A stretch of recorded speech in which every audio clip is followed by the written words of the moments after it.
It's time for Declare Your Independence with Ernest Hancock. Believe me when I say we have a difficult time ahead of us. But if we are to be prepared for it, we must first shed our fear of it. I stand here without fear because I remember that I am here not because of the path that lies before me, but because of the path that lies behind me. I remember that for 100 years we have fought these machines. And after a century of war, I remember that which matters most. We are still here! Tonight, let us make them remember we are not afraid!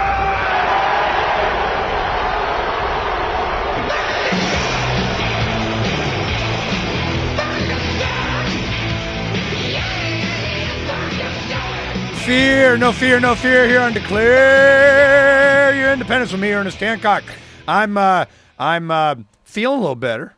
I'm not sounding a whole lot better, but I'm feeling better, and you suffered along with me. Thank you. I went like, it was a whole week, man. It was about this time last week we started getting really sick, and I'm just, just too much stuff was going on. We just couldn't stop. You just can't stop. You just can't. You got to muddle through, make it happen, but.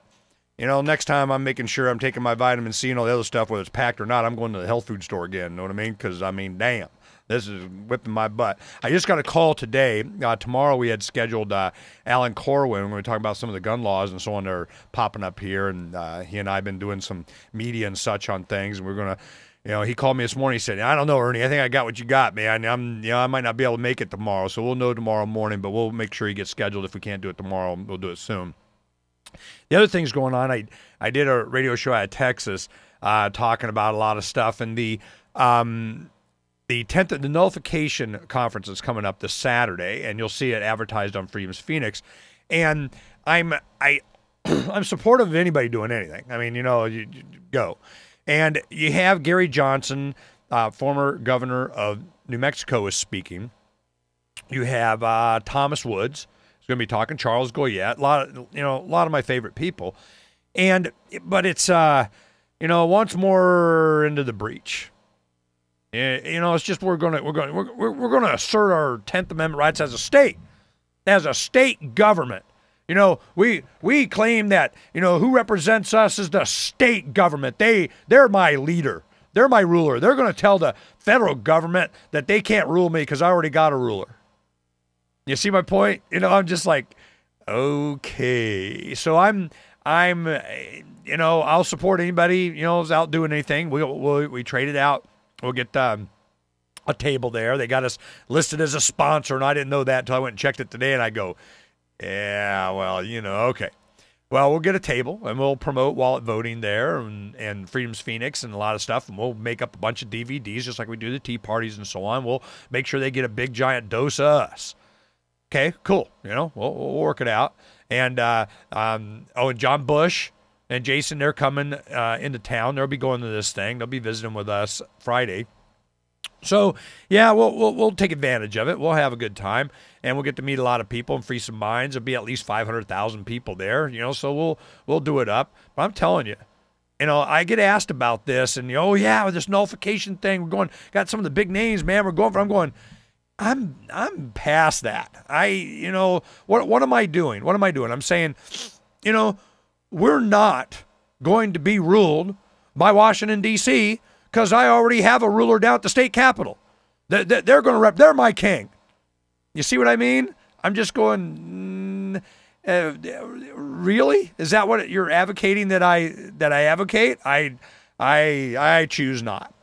So it's another opportunity to free some minds. And heck, if everybody thinks they're all radical and extreme and all that kind of stuff, I make them look moderate, which is what a lot of has been our role over the past 20 years here in Arizona anyway. And that's something that Alan Corwin, the gun rights author that writes a lot of books and so on, done a lot of research on the Supreme Court laws and so on. And he's well known. He's on CNN and Fox and stuff on a regular basis when it comes to gun issues. And he'll tell you, along with a lot of other people and organizations, groups, and parties and everything here in Arizona, is that while we couldn't really be criticized for our principled stand, of course we make sense, we do this principled thing, but the big criticism of a lot of the activists here in Arizona that kind of go the way Freedom's Phoenix does is that, well, you're not going to get the sanction of some black-robed guy from the federal bench kind of, like I care. So they're looking for some kind of absolution. They're looking for some kind of agreement. They're looking for some kind of anointing. And I'm not. What happens is it makes them look more palatable. It makes them look more acceptable, less extreme, more moderate. So they are successful in getting marijuana legalized to be taxed and regulated and all this kind of stuff. You don't have to have a concealed carry permit to do so. You don't have to. I mean, they have granted you that privilege, kind of thing. Well, if that's the result, being extreme, I can live with that. And they see the benefit of it. But it wasn't for at least a decade or so that they started to see just how it was the cultural change that allowed for this to happen. So when we go to this nullification thing and the assertion of the state's 10th Amendment rights and all that kind of thing, don't you understand it would be a break of principle for me to advocate, yes, the state government and the governor's my leader, not Obama? Is that a self-rule kind of argument? No. All right, so I tell you, what was going on last night. Excuse me. Yep, still getting over it. Last night, now we had just made a big move from our home downtown Phoenix up to our little farmlet thing up there in North Phoenix. And still in the city limits of Phoenix, a couple of acres and horses, man. I mean, this is, a lot of people don't know. Phoenix has a lot of diversity. Wild West and all.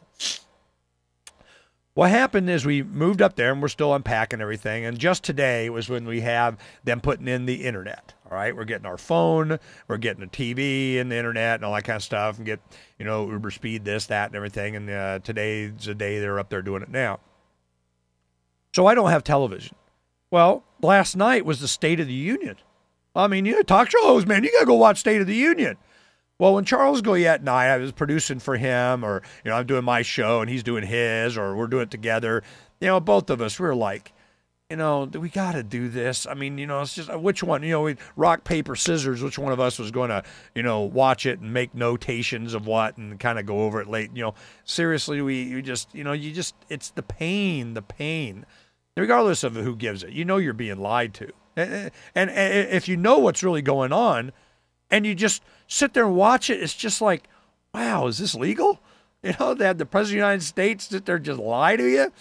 Okay, so Barry Hess, candidate, he lives very close to me up there, with hundreds of yards, away. He lives up in the same neighborhood. And he is the Libertarian candidate for governor the last 3 election cycles. And a good friend, he and his wife Gina, they came over and got some Boston Market and are helping us put some furniture together and so on. And we're just, enjoying each other's company. And then another couple came over, say, yo, what's up? And we're talking and we're like, yeah, the president's address, yeah, we got internet that we can do through our phone cards. We have the computers that can access through the, your 4G or whatever. And I said, then we go to whitehouse.gov and we can watch it. Or we could go over to Barry's house, watch it, or we could not watch it. And, in about half a second, everybody's like, we don't care. Why? Why would we? Do we think they're going to, it's just, something to make fun of. Well, I'll tell you, the biggest reason, and it's this. I'll go watch it, eventually. I'll at least read the text. I'll do something. But what I really want to do is this week, I think it's Friday, I have Brad Friedman from bradblog.com on. Now, he and I share a lot of concerns about election fraud. And election fraud is a big thing that he came in. But he is a guest host for Mike Malloy and a lot of the other hosts previously on the Air America affiliates back in the day. Very progressive. And he's a big Obama supporter. Well, I want to see what he thinks he said, and then we'll examine it and see what really happened. So I got that going for us. Plus, there's something I want to read to you when we come back. You guys stay right there. And then we got a special guest in the second hour. We'll be right back.